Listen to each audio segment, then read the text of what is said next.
बिस्मिल्लाहिर्रहमानिर्रहीम अस्सलाम वालेकुम। ये जी जब से ये अकोमोडेशन पॉलिसी चेंज हुई है तो ग्रुप्स के अंदर व्हाट्सएप के अंदर काफ़ी लोग राय दे रहे हैं कि ये पॉलिसी ठीक नहीं है, इसको चेंज होना चाहिए, 2x होना चाहिए, ये होना चाहिए, वो होना चाहिए। तो इसके ऊपर कंपनी का जो ऑफिशियल व्यू पॉइंट है वो भी आ गया है और उन्होंने साफ कह दिया है कि जी यही पॉलिसी रहेगी, इसको चेंज नहीं किया जाएगा। क्या इसकी वजह है वो भी आज की वीडियो में देख लेते हैं। दूसरा ये कि जो फार्मूला अब लगेगा, क्योंकि पहले 25% था, 40% है, तो इसका भी आसान फार्मूला कंपनी ने बता दिया है, तो वो भी आज की वीडियो में देख लेते हैं। तो सबसे पहले तो कंपनी की तरफ से यही कहा गया है कि जी बहुत ज़्यादा हमें कहा गया कि पुरानी पॉलिसी को कंटिन्यू किया जाए, लोगों को टाइम दिया जाए कि जी उन्होंने तो पैसे भी लोगों से ले लिए हैं, लेकिन तमाम जो ये व्यू पॉइंट थे इनको कंपनी के जो चेयरमैन है उनके साथ डिस्कस किया गया है और उसके बाद ये डिसाइड किया गया कि जी कंपनी जो है वो सबसे पहले आएगी और वही सबसे इम्पोर्टेंट है। और मिसाल जो है वो B4U की दी गई है, क्योंकि आपको पता है कि B4U के अंदर यही कहा जाता है कि जी उनके पास पैसे नहीं थे, वो लोगों को अकोमोडेट नहीं कर सकते थे, लेकिन फिर भी ऐसी पॉलिसीज बनाई जा रही थी जो सही नहीं थी। तो उसके बाद उन्होंने कहा है कि जी क्योंकि कंपनी इंपॉर्टेंट है तो उसके लिए हमने थोड़े टाइम के लिए अकोमोडेशन को कंटिन्यू किया है, लेकिन नई टर्म्स एंड कंडीशंस के साथ। तो जो कंडीशंस हैं वो एक दफ़ा हम दोबारा देख लेते हैं। वो यही है कि जी 22 अगस्त से लेके 31 अगस्त तक होगी, यानी कि 1 सितंबर से सिस्टम वैसे ही हो जाएगा पहले था जैसे। क्राइटेरिया 25% से 40% हो गया। उसके बाद ये है कि जो 2x था वो 1x हो गया, जो 24 महीने था वो 36 महीने हो गया। तो ये सारी जो चीज़ें हैं जो कि हमने अपनी पिछली वीडियो में भी देखी थी कि ये जो लोग एकोमोडेशन के लिए अप्लाई करेंगे उनके लिए अच्छा नहीं है, लेकिन कंपनी ने इसके ऊपर यही कहा है कि जी आप ना करें। यानी कि अगर आपको लगता है कि अगर आप लीडर हैं या आप खुद इसमें आना चाहते हैं और आपको लग रहा है कि ये पॉलिसीज ठीक नहीं है, तो आप यही एज्यूम करें कि ये 15 अगस्त को जो है ये पॉलिसी ख़त्म हो गई थी। तो अगर आपको अच्छी लगती है तो फिर ही आप इसको ज्वाइन करें। तो अब जो नेक्स्ट बात की गई है कंपनी की तरफ से वो बड़ा इंपॉर्टेंट है और वो ये है कि कंपनी ने कहा है कि B4U के जो 2000 लीडर थे वो कंपनी के अंदर ज्वाइन हो गए हैं।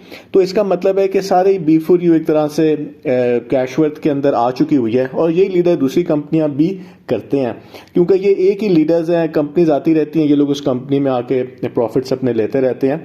लेकिन ये कर क्या रहे हैं, क्योंकि सारा जो फोकस है इस टाइम के ऊपर वो तो एकोमोडेशन के ऊपर है। और अगर तो वो ये लीडर्स ये कर रहे हैं कि सिर्फ एकोमोडेशन तक कंपनी के साथ हैं, तो फिर वो खुद सोचेंगे क्या वो कंपनी के साथ सिंसियर हैं, क्योंकि कंपनी अब ये चाहती है कि जी नए लोग आएँ और नए लोग फ्रेश डिपॉजिट करें। वो 25% या 40% वो ना करें, क्योंकि अगर कंपनी ज़्यादा आप लोगों से पैसे लेना चाह रही है, पब्लिक से ज़्यादा पैसे ले रही है, तो जब वो 25% या 40% की बात आ जाती है तो वो लोग पे कम लोग पैसे इन्वेस्ट कर रहे हैं, क्योंकि वो अपने पुराने फंसे में पैसे वापस लेना चाह रहे हैं और उनके पास पैसे हैं भी नहीं इतने। तो कंपनी ये चाहती है कि लोग फ्रेश डिपॉजिट दें और 100% को डिपॉजिट दें, बिल्कुल वैसे ही दें जैसे B4U के अंदर पैसे दिए। और एक टाइम के ऊपर जो मलेशियन वाले तर्जमान थे उन्होंने टीवी के ऊपर बैठ के कहा कि कंपनी के पास अरबों रुपया इस टाइम के ऊपर इकट्ठा हो चुका हुआ है और अब बहुत ज़्यादा उन्होंने कहा था कि जी हमारे पास पैसा आ गया, और पैसा आया भी था उन सबके पास जो है। तो ये उन्होंने कहा है कि जी कोई कंपनी भी वो एकोमोडेशन के ऊपर नहीं चलती, वो फ्रेश इन्वेस्टमेंट के ऊपर चलती है। और इसी वजह से एकोमोडेशन को ज़रा लगता है कि कंपनी कम कर रही है, क्योंकि उससे नेटवर्कर्स को तो फ़ायदा हो जाता है कि चलें वो कमीशन वगैरह ले रहे हैं, लेकिन कंपनी के पास बहुत सारा शायद पैसा जमा नहीं हो रहा जो कि वो चाहते हैं। जहाँ तक फार्मूला की बात है तो जी वो ये है कि आपने अब कितने पैसे फ्रेश डिपॉजिट करने हैं इस नई पॉलिसी के तहत। तो उसमें उन्होंने कहा है कि जी जो आपका रिमेनिंग बैलेंस है B4U का उसको 100 से डिवाइड कर लें और 40 से मल्टीप्लाई कर लें, यानी कि रिमेनिंग बैलेंस इंटू 40%, यानी कि remaining balance divided by 100 multiply by 40।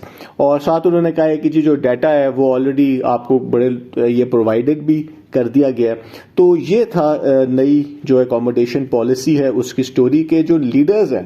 Company कह रही है कि यार आप लोग दूसरी कंपनियों के लिए तो काम कर रहे हैं, लेकिन जो दूसरी कंपनियों से आप फ्रेश इन्वेस्टमेंट्स ले रहे हैं, लेकिन यहाँ पे आप लोग एकोमोडेशन से नहीं निकल रहे, क्योंकि हर नेटवर्कर जो है वो एकोमोडेशन के बिहाफ पे पैसे ले रहा है।